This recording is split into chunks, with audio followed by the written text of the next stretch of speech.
Our next story is about Indian aviation. The industry is at a turning point. Two heavyweights are finally merging. Air India and Vistara, both airlines are owned by the Tata Group. Earlier, both brands were operating separately, but now they will be one entity. So from November onwards, Vistara would disappear from the Indian skies. It is being merged into Air India. So effectively, the Tatas are retiring the Vistara brand name. And this has triggered strong emotions. Air India used to be a state carrier. The Tatas bought it from the government in 2022. You could also say that Air India returned to the Tatas because they were the ones who started Air India way back in 1932. In 1953, the airline was nationalized. The government took it over. It became India's flagship carrier and one of the best airlines in the world. It was called the King of the Sky, and its mascot, the Maharaja, became iconic. But under government control, Air India suffered. It ran into losses, it struggled to compete, its services were poor, its workforce lethargic, and the brand name suffered due to neglect. So the Tata Group's comeback raised everyone's hopes for a revival of Air India. And while that is yet to happen, the revival is yet to happen, what we are seeing is the departure of Vistara. The Tata started Vistara in 2013. It was their comeback into aviation. Over the years, Vistara has developed strong brand loyalty. So after today's announcement, many frequent flyers took to social media. They bid farewell to Vistara. Some also expressed doubts about the merger. They're not sure if it will succeed.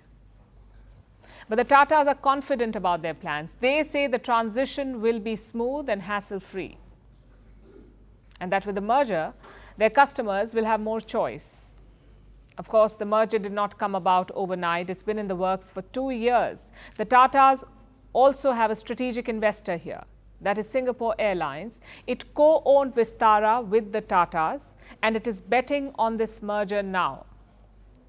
Singapore Airlines plans to invest more than $600 million. In return, it will own around 25% of the merged entity. And with this, Singapore Airlines will be the only foreign airline with a direct stake in an Indian carrier. So on paper, the new Air India, in fact, is ticking a lot of boxes, this new merged entity. And yet this merger has not been smooth sailing. In the month of May, there was a strike. More than 100 crew members called in sick at the time. Suddenly, Air India had to delay or cancel a lot of flights. At least 175 flights were affected. The strike led to chaos across airports. Hundreds of passengers were hit. But why did the employees go on strike? Because of their new employment contracts. The crew members said that the airline was discriminating against them. Meanwhile, there have been operational issues. The Indian regulator has pulled up Air India. That's the DGCA, the Directorate General of Civil Aviation. That is the regulator. Earlier this year, the DGCA issued a notice to Air India. This was after passengers fainted on a flight. There was, and I'm quoting, there was insufficient cooling in the cabin. There have been complaints related to pilots as well. In April, it was found that many Vistara pilots were flying for 100 hours per month, which is the maximum permissible limit. So the Air India Pilots Union expressed concerns. They wrote a letter, and the letter said that some pilots had been asked to extend their flight duty timings, and they warned that this could compromise safety. So this merger is testing Air India on a lot of fronts. To make matters worse, the market is quite challenging. India remains the world's fastest growing aviation market, but Indian airlines are running in losses. Take a look at this report. This year, Indian airlines are projected to lose big money, anywhere between $400 and $600 million. This is despite the growing demand and the rising ticket prices, because the cost of operating an airline still remains quite high.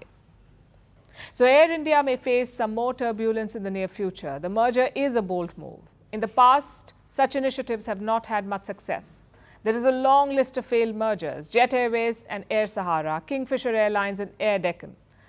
Even Indian Airlines and Air India, none of these mergers ended well. Either carriers went bust or they ran into financial difficulties. Air India is trying to beat the odds, and we wish them good luck.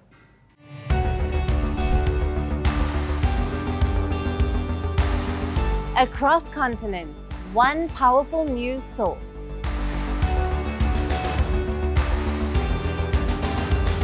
Bringing you diverse perspectives on the issues that matter.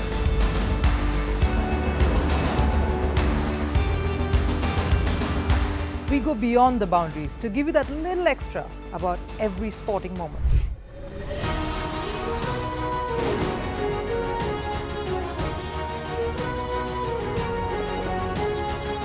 So thank you for making Firstpost 5 million strong. We're counting on your support, and you can trust us to bring you the news unfiltered and unvarnished.